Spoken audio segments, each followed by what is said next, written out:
What is up, everybody? Welcome back to RacingNews.com. Welcome back to another one of our previews. Well, let's go to Gulfstream Park Saturday, December 21st. We get closer to Christmas here. Saturday, December 21st, race 10 on the card. It is the Grade 2 Fort Lauderdale Stakes, going a mile and an eighth, $215,000 the purse. We're on the turf here for this one. I'll put the field up now. It is a field of 9. I think this is a fun race. This is the local prep race for the Pegasus World Cup Turf.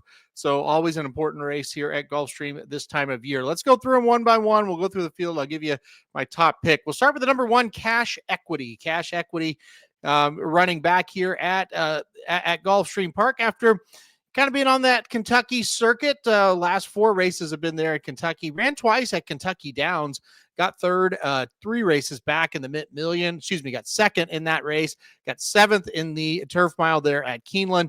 And then the Grade 3 River City last time out at Churchill Downs got 4th. From a speed figure standpoint, all of those races compare very well with this field. I think from a class standpoint, you kind of ignore the speed figures. It's been a long time since we've seen Cash Equity win, and I think that's kind of the bad mark on him. All the way back to it's been at Santa Anita in 2003. In June of 2003 was the last time we saw the horse win. It was an allowance victory there that day. Since that, just hasn't been able to get the job done. I think depending on what price one you can use underneath, but I don't know that this is a logical win contender. Number 2, Grand Sonata is a logical win contender, in my opinion. But is this race maybe a little too short? Let's talk about it. Last time out was at Del Mar for the Breeders' Cup Turf. Obviously a very tough race. Got 11th, beaten 8 3/4. Hey, whatever. Tough race. Outclassed, was 28-1. Kind of ran like we thought. 2 races back, though, was able to win at Kentucky Downs in the Kentucky Turf Cup, which was a Grade 2 race going a mile and a half and won by a half length. Sword Dancer, 3 races back, not quite as good, but the United Nations at a mile and 3/8, 4 races back, got second, only beaten a nose. So you can see some of these longer races, the horse has been pretty good. A mile and an eighth, maybe not quite as good, though. You have to go all the way back to 2023, August of 2023, won at a mile and an eighth, going at Saratoga in an allowance event, only won by a neck. So pretty tough race. So beat a horse, Easter, who's a decent horse and been in races like this. So like the horse, I don't know about the distance. This may not be optimal for Grand Sonata today, but still another classy horse that does show up, obviously, with a shot. The number 3 is Saratoga Flash. This is a New York bred who will kind of be stepping back up in competition. We've seen this horse run in listed stakes and graded stakes before. Not that successfully is how I would describe it, especially lately. Tried to go up to Woodbine and run in a couple of turf sprints. Didn't do much. They came to Belmont, the Big A, tried to run in a turf stakes for New York breds. Set the pace, just couldn't hold on. But last time out did get a win at Gulfstream Park in an allowance event, so that helps a little bit. But he's not for me today. I think he's, kind of who he is that New York bred allowance, gets open company type. I don't know that he's a horse that's going to jump up and win a race like the Fort Lauderdale. The number 4 is Major Dude, the second Todd Pletcher entry into the field here.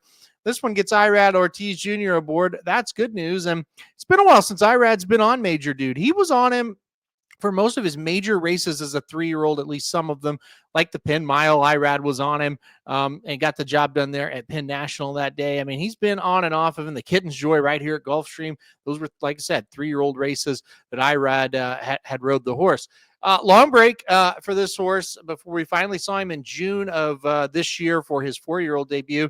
Lost by a neck to Big Everest at Belmont, the Big A in an allowance race. Hey, no shame in that. Pretty good race. Saratoga next start and an allowance going this distance, a mile and an eighth, got the job done, won by 2 lengths. Ran so well they tried the 4-star Dave. That was not good, but listen, tough horses, maybe not the optimal distance for this horse either, although he's pretty good at a mile, but just didn't do much running that day. Came back in an allowance last time out, going a mile and 16th at Keeneland, and looked kind of how he looked in that race at Saratoga. Dominant. Stalking position, go win the race late. I liked both of the allowance efforts quite a bit, so I think he's in with a big chance here. And again, another good sign that Irad jumps aboard. He has been riding very well so far at Gulfstream. Number 5 is Win for the Money. This is a horse that'll take a drop down in class after running at the Breeders' Cup Mile last time out on the turf. Didn't do much there, got 10th, but 2 races back. Won the Woodbine Mile at 13-1, a big upset winner, and won by a length and a half. Do you look at that race and say, well, that's the big standout in the, of the field? Yes, but then you look at some of the other races for this horse, never really ran quite to that level. Second in a stakes at Ellis Park, and then fourth in the Wise Dan, a grade 2 events at Churchill, and then did win a stakes at Gulfstream Park in May, but it was kind of a listed stakes, not that strong of a field. So hit and miss. I'm going to look elsewhere in this one. I don't think he's going to come back and run that Woodbine Mile type effort. And also, we're stretching out to a mile and an eighth today. We've seen the horse do it a few times. Ran in the Arlington Million way back when and got 5th. He's had some races at a mile and an eighth. I don't know that this is going to be the best distance for him, though. He's kind of a pass for me. The number 6 is Lorenz. This is a horse coming off 2 straight victories, one at Gulfstream Park in a handicap, $75,000 race, and then in a stakes race last time out, going a mile and an eighth at Remington Park. Got the job done. He shipped in when they had the Oklahoma Derby, and he ran on the undercard, and he did well. Got 2 straight wins. Another Saffy trainee that, pretty solid down here. Maybe this is a step up, though. That race at Remington was the first stakes race of his career. He's been pretty darn good at the lower levels and hitting the boards and things like that. He's gotten hot as of late, I should say. I don't know, though, that this is just too quick for this horse. I think we're going to settle back into that listed stakes or allowance company by the time we really see him at his best. I don't think this is it for him today. The number 7 is Siege of Boston. Another horse kind of reminds me a little bit of that cash equity that we talked about earlier, even Grand Sonata to some extent. You kind of just see Siege of Boston show up in these races all the time like this. He always seems to be overbet. You can kind of pick out a couple races where maybe he wasn't overbet, but a lot of times he seems to be overbet, and he just doesn't get the job done very often. That's my problem with him. You look at him, you look at his numbers, you look who he's faced. It's all similar stuff. He can compete. I don't think he can get it done. I don't want to take him at what I think, again, he'll be overbet. He's 3 for 20 lifetime. That's not great. I just can't take him at a shorter price in here. I'm going to play him underneath, but he's going to need to be a better price than what he usually is to play him on top, at least for me. All right, number 8 is Fort Washington. He kind of reminds me a lot of Siege of Boston a little bit as well. You kind of see him in races like this. He was in the race last year and got 6th. I mean, you see some thirds, you see some seconds when you look at some of the races he's been in, but he's 4 for 22 lifetime. The only kind of difference for me on this horse, he usually is the right price. Siege of Boston, you look at his resume, he's bet down to 3 or 4 to 1 most times. This horse, not so much. I do think you'll get a decent enough price if you want to take a shot, but is he good enough? That's the big question mark. I'm going to lean it to no. I don't think Fort Washington is good enough in this spot. And then finally, the number 9, Emmanuel, will round out our field here. And, he's another one. He needs no introduction. He's been in races of this caliber and higher pretty much his whole career. Of course, he debuted on the dirt, ran 4 races on the dirt. Pretty good ones. 2 wins, 4th in the Fountain of Youth, 3rd in the Bluegrass. Moved to the turf and found new life, a multiple graded stakes winner, a horse that, he just kind of shows up and runs his race every time. He's pretty darn solid in that regard. Can he kind of reverse the form? I think that's the big question here. Up until 3 races ago, Todd Pletcher was in charge of this horse and had this horse. He moved over to Mike Maker, and a lot of times that is a move that, Maker on the turf going long, you like that.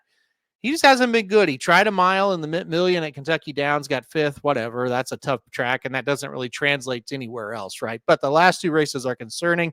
Ran in the grade 1 Hirsch at Belmont at the Big A in September and just quit, and then ran in the River City at Churchill and kind of quit again. So hard for me to kind of support him here. This is kind of his style of race in the past. You would look at it and go, yeah, I think he can win.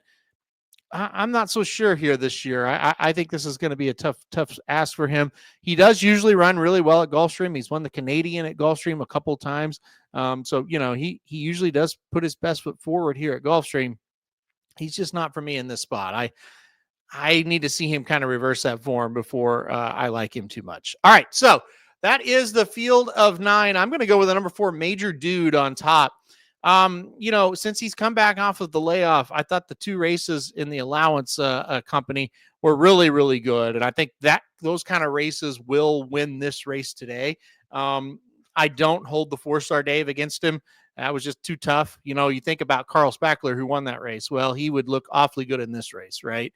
Same for More Than Looks. More Than Looks was the Breeders' Cup Turf Mile winner. He'd look pretty good in this spot, right? So not really worried about that. 4-star Dave, don't hold that against him. And then the other loss that he had was his first race in almost a year. And he still got second, only beaten a neck. And Big Everest was a nice horse. So I think he's pretty darn good. I think he's been beaten the two allowance races he was in. They were pretty good races. So I'm going to go to number 4 Major Dude to get the job done here. Jump back into Stakes Company and try it again. And I think a much better spot. And I think he gets the job done. So number 4 Major Dude on top for me. All right, that'll do it for a preview of the Fort Lauderdale live from Gulfstream Park, Saturday, December 21st. Thanks, everybody, for watching this video. Hit that like button if you like it. Hit subscribe. You really like it. Want to get alerted anytime we do videos like this. And most importantly, good luck if you're betting Gulfstream on Saturday.